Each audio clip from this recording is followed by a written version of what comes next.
I was undercover as a waiter at a billionaire's wedding, one tip away from exposing his entire corrupt family. Then, his beautiful niece pulled me aside and begged me to be her fiancé for the night. "My inheritance depends on it," she said. I agreed, seeing the perfect opportunity. I had my story. I just never planned on falling for the one person I was about to destroy. Before we get to the wedding, I'd love to know, what city are you watching from today? And be sure to subscribe for our daily stories. Okay, let's head to that wedding. For the last 6 months, the name Conrad Ashford had been a ghost that haunted my every waking moment. He was a real estate titan, a philanthropist, a pillar of the city, at least on the surface. But underneath the polished, charitable veneer, he was a predator. My investigation had started with a single, tearful interview with an elderly woman who had been forced out of her rent-controlled apartment to make way for one of Ashford's luxury condo developments.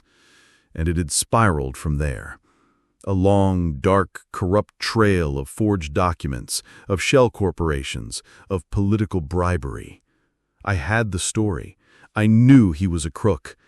I just couldn't prove it. Not yet. I was sitting in my editor's cluttered, smoke-filled office, the wall behind him a chaotic mural of my own investigation, a web of photographs and documents and strings connecting the entire rotten Ashford clan.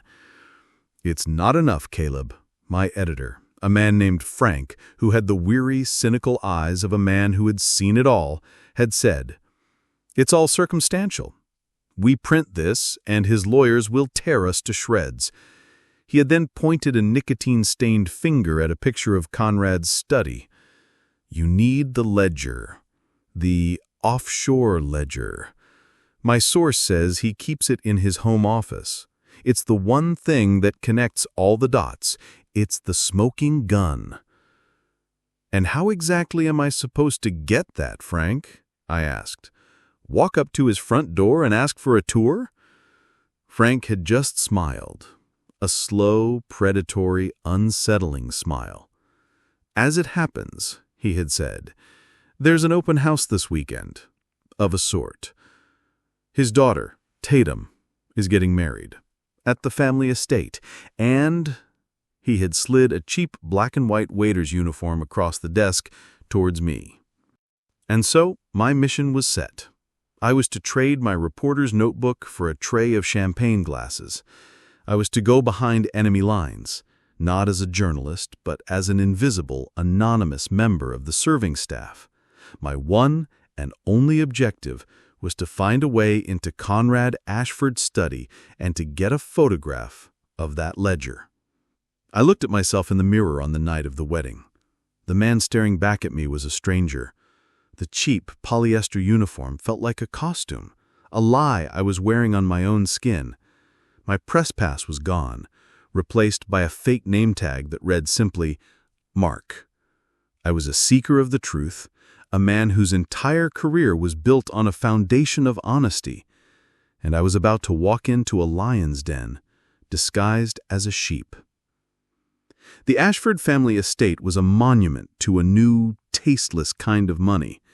It was a sprawling marble and glass monstrosity that had been built on the foundations of a half-dozen, much smaller and now conveniently forgotten, working-class homes.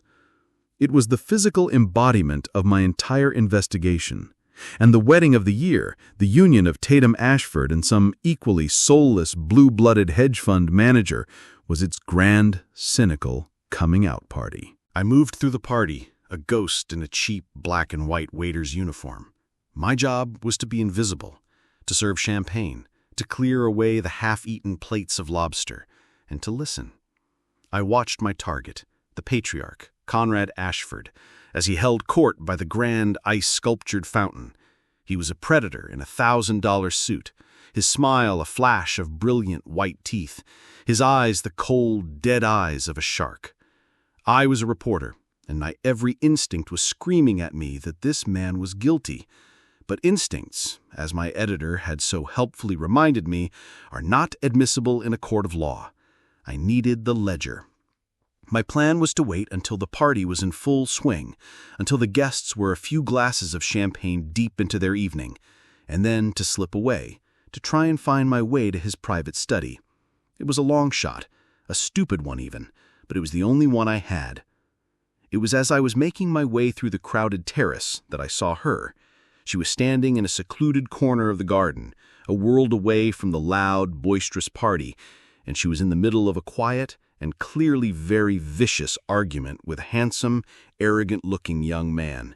She was, I knew from the photos on my own corkboard of doom, Annalise Ashford, Conrad's niece, the artistic one, the family's quiet and beautiful black sheep. I watched as the argument reached its quiet, brutal conclusion. The young man just shook his head, sneered, and walked away, leaving her standing there, alone, her own face a mask of pure, unadulterated, desperate panic. My reporter's instincts, the ones that had always told me to run towards the scent of a story, took over. I picked up a fresh glass of champagne from a passing tray, and I walked over to her. I was not a reporter. I was a waiter, a kind, invisible stranger. "Excuse me, ma'am," I began, my voice the polite and deferential instrument I had been practicing all week. "You look like you could use this." She looked up at me, her eyes a startling and intelligent shade of blue, full of a frantic, wild energy. She took the glass from me, her hand shaking. And then she did something I did not in a million years expect. She grabbed my arm. "You," she said, her voice a low, urgent, conspiratorial whisper. "You have a kind face. I need your help. It's an emergency." "Of course, ma'am," I said, playing my part. "Is everything all right?"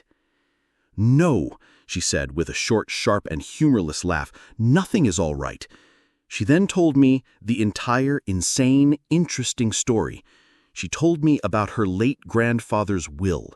She told me about the bizarre and deeply controlling clause he had left in it that, to receive her own significant inheritance, she had to be in a stable and committed and publicly acknowledged relationship by the time of her cousin's wedding, tonight. A clause, she explained, that her uncle Conrad had manipulated his own father into including as a way to control her. The man who had just walked away, she told me, was her very unstable and very uncommitted boyfriend of 6 months, and he had just, in a fit of jealous rage, broken up with her. She was about to lose everything. She then looked at me, at the anonymous, unimportant waiter, and her desperate, panicked eyes suddenly lit up with a new and brilliant and utterly insane idea. She said, "I will pay you," she said in a low, fast whisper, $10,000 cash. I have it in my purse. All you have to do," she said, "is, for the rest of this evening, just pretend to be my fiancé." She looked at me, her eyes full of a wild, pleading hope. "Please," she begged, "I am desperate." I looked at the desperate, beautiful, interesting woman in front of me. $10,000 was a fortune, more money than I had seen in a single place in my entire life. But it was nothing, absolutely nothing, compared to the true and priceless value of what she was really and unknowingly offering me. A golden ticket, a backstage pass, a front-row seat to the inner workings of the entire corrupt and now accessible Ashford family. "Okay," I said, a slow, satisfied smile on my own face. "I'll do it." I had no idea that in agreeing to save her inheritance, I was setting in motion a series of events that would force me to choose between the story of a lifetime and the woman who was, at that very moment, about to become the unsuspecting, compelling star of it.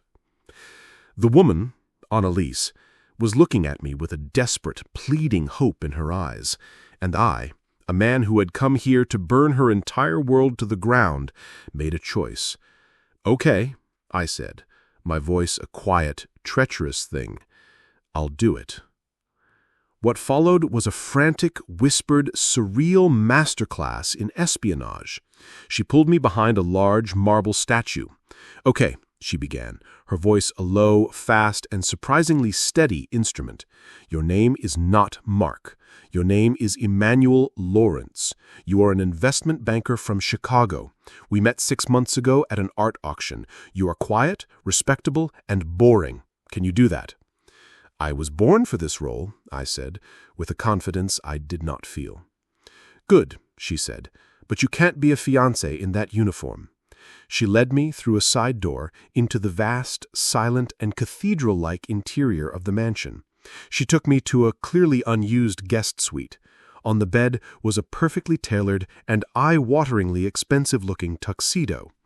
This was his, she said, a flicker of a new and very real bitterness in her eyes. "My now ex-boyfriend. He has, it seems, just been replaced."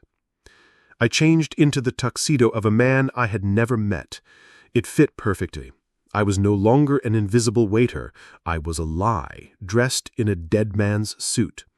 And then we walked back into the lion's den. But this time I was not a servant. I was on her arm. She led me directly to him, to the man of the hour, my target, her uncle, Conrad Ashford. He was standing with a group of equally powerful and predatory-looking men. "Uncle Conrad," Annalise said, her voice now a sweet and perfect imitation of a happy and deeply in love young woman. "I'd like you to finally, properly meet my fiancé, Emmanuel." Conrad Ashford turned, and his eyes, the cold, dead eyes of a shark, landed on me. He sized me up in a single, silent, invasive glance. "Emmanuel," he said, his voice a low, gravelly rumble, as he shook my hand, his grip a test of strength. "Annalise has told me so little about you. What is it that you do exactly?"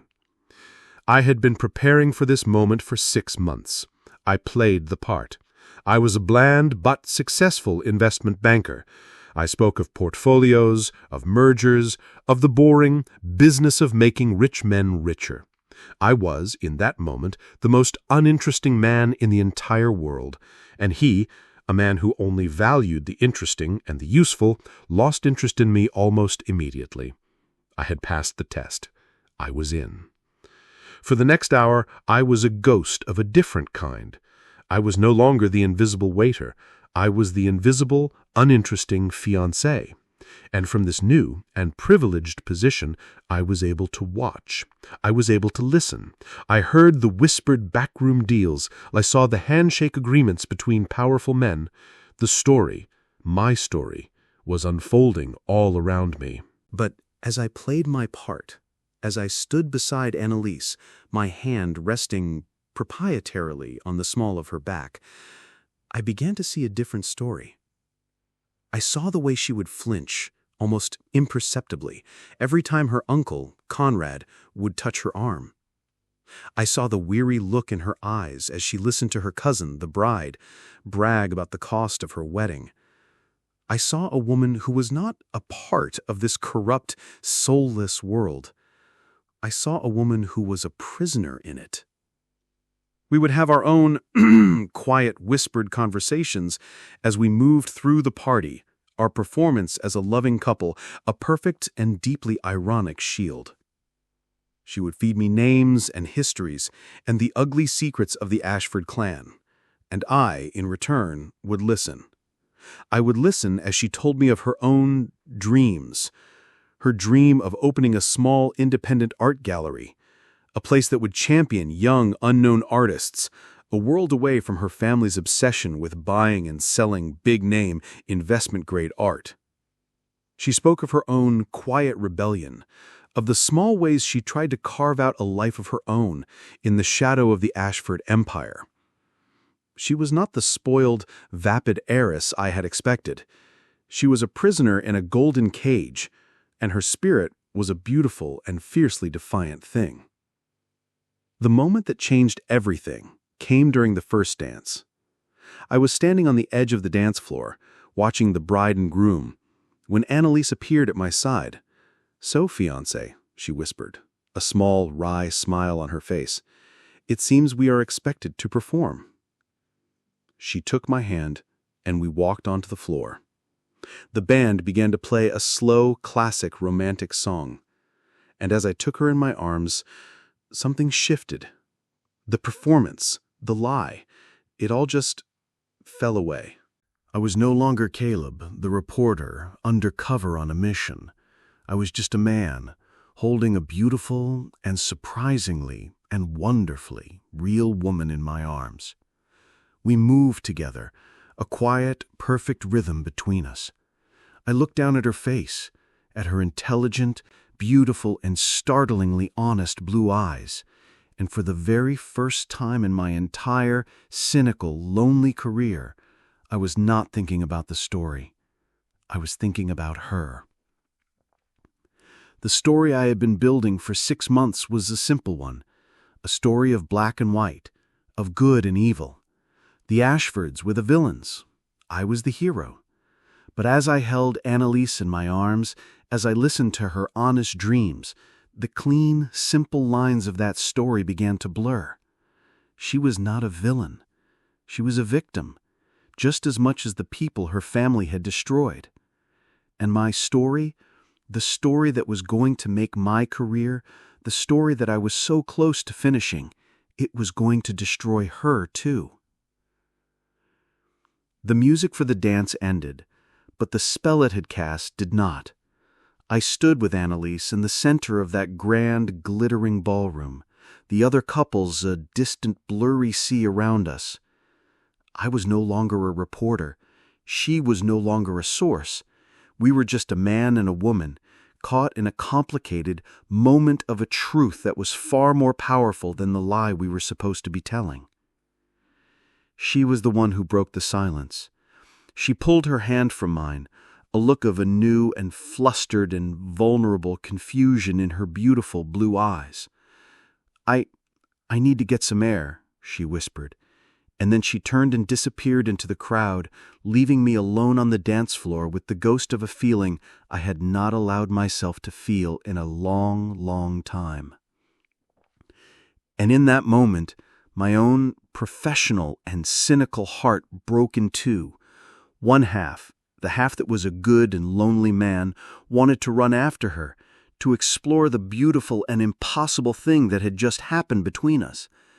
But the other half, the half that was a reporter, a hungry and ambitious seeker of the truth, knew that this was my moment. The party was reaching its peak. My target, Conrad Ashford, was now deep in a loud and very drunken conversation with a state senator. Annalise, the one person who might notice my absence, was gone. And Conrad's private study, the one I had so carefully mapped out in my mind for the last 6 months, was, I knew, just down a quiet and currently deserted hallway. I slipped away from the party, a ghost in a borrowed tuxedo. I moved through the cavernous hallways of the Ashford mansion, my heart a frantic, hammering drum in my chest. I found the study. The door was unlocked. The room was a monument to a rich man's ego. Dark, wood-paneled walls, a desk the size of a small car, a single brilliant painting by a modern master on the wall that I knew from my research had been acquired through unethical means. I did not have time to admire the decor. I went to work. I knew from my source what I was looking for, a hidden safe behind the painting. I lifted the heavy, ornate frame from the wall, and there it was, a small, state-of-the-art digital safe. I also, thanks to my source, had the combination. A series of numbers that were not a birthday or an anniversary, but the closing price of his company's stock on the day of its initial public offering, a testament to the man's one and only true love. My fingers were shaking as I typed in the code. The safe clicked open with a soft, satisfying sound, and there it was, the smoking gun, a single, thick, leather-bound ledger. I took it to the desk and opened it.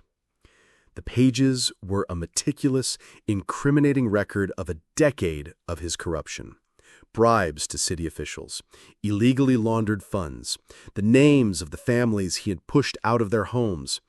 It was all here. It was the story of a lifetime. I pulled out my phone, my hands now steady, my reporter's instincts taking over. I opened the camera app. I framed the first damning page in the viewfinder. "What are you doing, Mark?" The voice was a quiet and heartbroken whisper from the doorway. I froze. I turned, slowly. It was Annalise. She was standing in the doorway, her arms wrapped around herself, her face not a mask of anger, but of a wounded confusion. I looked at her beautiful and trusting and now shattered face, and I knew the lie, all the lies, were over. I lowered my phone. "My name isn't Mark," I said, my own voice a raw and regretful thing. "My name is Caleb Thorne, and I am a reporter." I gestured to the open ledger on the desk, to the ugly, irrefutable truth of her family's wealth. "And this," I said, "is the proof that the entire life you have been living is a lie." The woman I had spent the entire evening deceiving, Annalise, just stared at the open book, her face not a mask of anger or of shock, but of a heartbreaking recognition. "A lie," she whispered, her voice a small, sad, and tired thing. "I know. In my heart, I think I have always known." She looked up at me then, and her eyes, her beautiful and startlingly honest blue eyes, were not full of a sense of betrayal. They were full of a weary understanding. "My entire life," she began, her voice a low, confessional murmur, "has been a beautiful and very expensive lie. I have watched my uncle, a man who preaches family and loyalty, push others' smaller families out of their homes. I have seen the ugly compromises he has made, the people he has hurt. I never had the proof." She then looked at the open ledger on the desk. "And now," she said, a new and unfamiliar resolute strength in her voice, "we do." I had come into this room a reporter, a man on a mission to get a story. But as I looked at this brave and decent, wronged woman, I knew that this was not just about a story anymore. It was about justice. "So, what do you do now, Caleb the reporter?" she asked, her voice a very real challenge.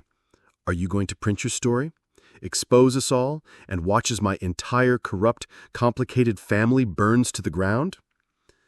I looked at her, at this woman I had, in the space of a single, strange, deceptive evening, come to care for. And I knew my answer. "No," I said, "I'm not. We are." And so began our new, unlikely partnership. We were no longer a reporter and a source, a fake fiancé and a desperate heiress. We were a team. We did not leak the story. We did something better. The next morning, Annalise, with me at her side, called a formal family meeting. Her uncle, Conrad, her father, her cousins, the entire corrupt and now very, very trapped Ashford clan. They met us in the same grand and now deeply ironic ballroom where the wedding had taken place. And we presented them with our terms. They were not a request. They were an ultimatum. Conrad Ashford would, effective immediately, step down as the CEO of the company. He would use his own personal, illicit fortune to create a multi-million-dollar restitution fund for every single family his real estate developments had displaced over the last 30 years. And Annalise, my Annalise, would be the one to run it. If they refused, the ledger and all the other evidence I had compiled over the last 6 months would be sent not just to my newspaper, but to the district attorney's office. It was a satisfying checkmate. The story ends not with a wedding, but with a new beginning. It is a year later. I am standing not in a tuxedo, but in a simple, comfortable pair of jeans on a construction site. It is the site of a new, beautiful, needed, affordable housing project. A project that is being funded in its entirety by the Ashford Restitution Fund. And the woman who is running it? The woman who is standing beside me, her hand held in my own, is Annalise. She is not the sad, trapped heiress I met a year ago. She is a leader, a fighter, a woman of a profound purpose. I had come to that wedding looking for a story, a simple, cynical story of a corrupt man and the family who enabled him. I had found it. But I had also found something else entirely. A story about a good woman who had been trapped in a bad world. A story about justice. And a story in the most unexpected, the most unprofessional, and the most wonderful way about love. I had thought my job was to expose a family. I had no idea it was actually to help a brave and wonderful, inspiring woman to save it.